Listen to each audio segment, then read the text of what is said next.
Selamat berjumpa kembali di pembelajaran kita kali ini. Kita masuk ke bagian kedua, kelarutan dan hasil kelarutan, tentang efek ion senama. Efek ion senama.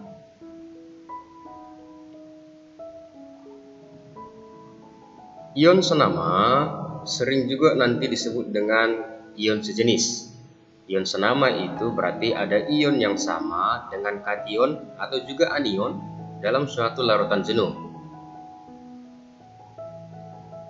Bila ion senama ditambahkan ke dalam suatu larutan jenuh, maka berdasarkan asas keseimbangan, maka akan bergeser ke arah kiri. Jadi dalam bergeser ke arah kiri artinya membentuk suatu endapan atau semakin sukar larut. Adanya ion sejenis atau ion senama hanya berpengaruh pada pergeseran keseimbangan. Artinya nilai KSP tidak akan berubah. Penambahan ion sejenis akan memperkecil kelarutan. Kemudian kalau semakin besar konsentrasi ion sejenis, maka akan semakin kecil kelarutannya. Sebagai penjelasan, mari kita lihat contoh dalam larutan jenuh AgCl.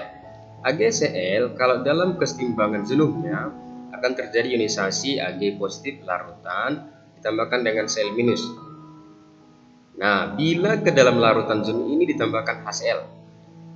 Ditambahkan HCl berarti ada ion senama yaitu ion klorida Cl minusnya. Kira-kira bagaimanakah reaksi keseimbangannya? Maka bila ditambahkan HCl, adanya ion Cl minus, ia akan mendorong keseimbangan bergeser ke arah kiri. Semakin ke kiri berarti dia semakin membentuk endapan AgCl. Jadi kalau kita buat dalam satu reaksi ionisasi, HCl itu adalah asam kuat, maka akan terionisasi sempurna membentuk H positif tambah Cl minus. Nah, untuk larutan jenuh AgCl akan mengalami keseimbangan solid menjadi larutan atau ion-ionnya. Mari kita lihat bahwa di sini ada Cl minus. Maka penambahan Cl minus ini, penambahan ion senama ini akan mendorong kesetimbangan jenuh AgCl semakin ke kiri. Prinsip kesetimbangan, bila produk atau konsentrasi produk diperbesar, maka reaksi keseimbangan atau pergeserannya ke arah reaktan. Maka bergeser ke arah kiri atau ke arah reaktan, itu berarti kelarutan AgCl akan semakin berkurang. Kelarutannya semakin kecil. Mari kita lihat contoh soal. Diketahui hasil kali kelarutan KSP AgCl bernilai 10 pangkat minus 10 mol kuadrat liter kuadrat. Berapakah kelarutan AgCl dalam air murni, kemudian dalam larutan HCl 0,01 molar? Mari kita bahas untuk bagian A.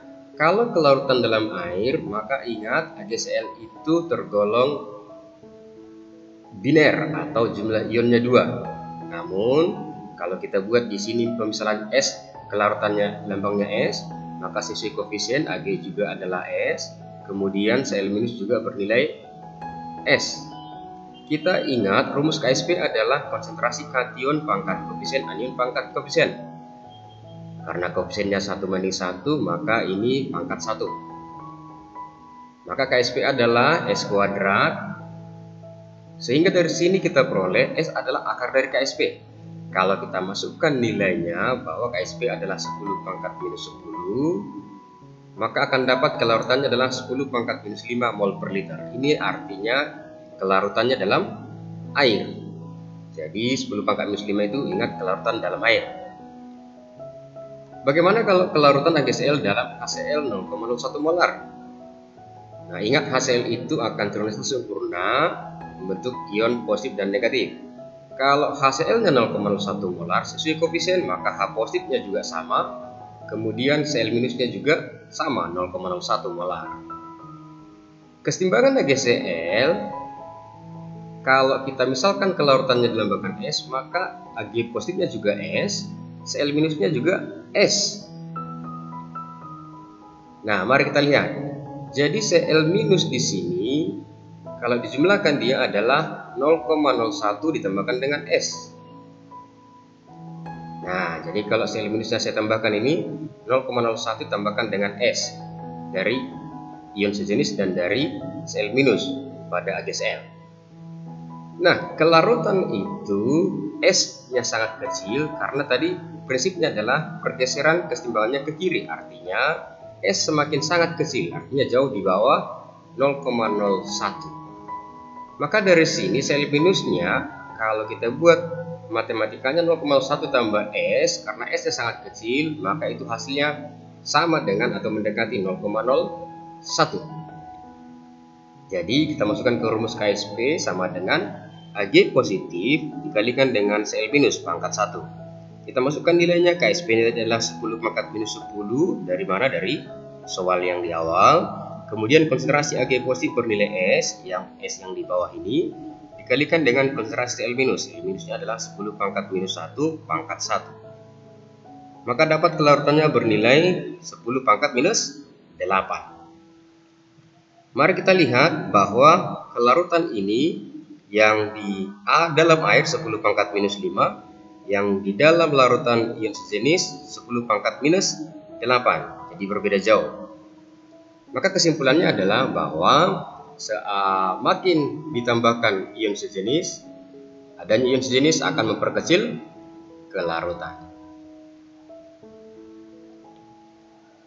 Sebagai catatan, nanti kalau di dalam soal ion sejenis ada beberapa soal diketahui kelarutan, bukan KSP, maka kita harus cari dulu KSP-nya. Mari kita lihat satu contoh soal. Pada suhu tertentu, kelarutan MOH 2 kali dalam air adalah 10 pangkat minus 3 mol per liter.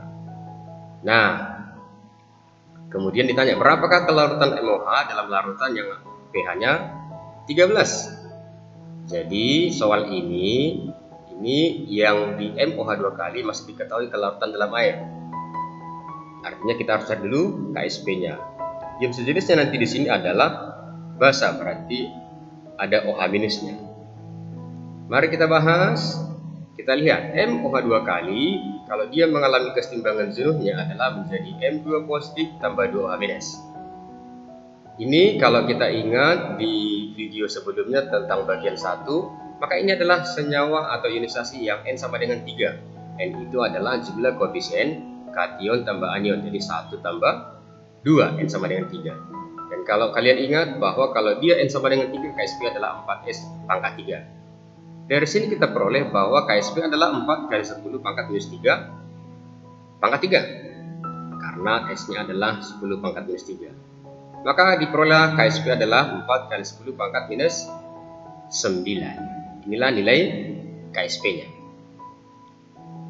Nah, kita lanjutkan kalau dilarutkan dalam ion sejenis. Kalau dilarutkan dalam ion sejenis, maka yang sejenisnya berarti OH minusnya. Mengapa? Karena ada larutan pH 13. pH 13, ingat berarti pH-nya bernilai 1. Berarti OH minusnya adalah 10 pangkat minus 1 atau 0,1. Nah, ion sejenisnya OH minus, maka kita masukkan ke dalam kesetimbangan jenuh MOH 2 kali. Kalau MOH 2 kali, lambangnya kelarutannya S, maka sisi koefisien M2 positif juga adalah S. Tapi 2 OH minusnya bernilai 2S. Nah, ingat tadi bahwa ion sejenisnya kita jumlahkan, tetapi karena kelarutannya sangat kecil, maka 0,1 tambahkan 2S, OH minusnya nanti kita buat jadi 0,1. Nah, jadi OH minusnya mendekati 0,1. Kita masukkanlah ke rumus KSP jenuh MOH 2 kali. Maka rumusnya adalah KSP M2 positif pangkat 1, OH minus pangkat 2. Kita masukkan nilainya. KSP tadi adalah 4 kali 10 pangkat minus 9. Sudah kita peroleh dari yang bagian kiri. Sama dengan M2 positif kelarutannya bernilai S kali 10 pangkat minus 1. 10 pangkat minus 1 itu dari OH minusnya dikuadratkan, maka akan kita peroleh 4 kali 10 pangkat minus 9 sama dengan S kali 10 pangkat minus 2. Dapatlah kelarutannya adalah 4 kali 10 pangkat minus 7 mol per liter. Jadi inilah kelarutannya adalah ion sejenis. Oke, demikian video pembelajaran kita. Ini ada 4 soal latihan tentang ion sejenis. Silakan Anda coba latih supaya Anda lebih menguasai tentang ion sejenis. Kalau sudah Anda coba jawab, boleh diberikan jawabannya di kolom komentar. Oke, terima kasih sudah melihat video ini. Kiranya video ini bermanfaat, jangan lupa kalian subscribe, kemudian di like dan komen. Sampai jumpa di video pembelajaran berikutnya bersama saya Roli Sianturi. Thank you.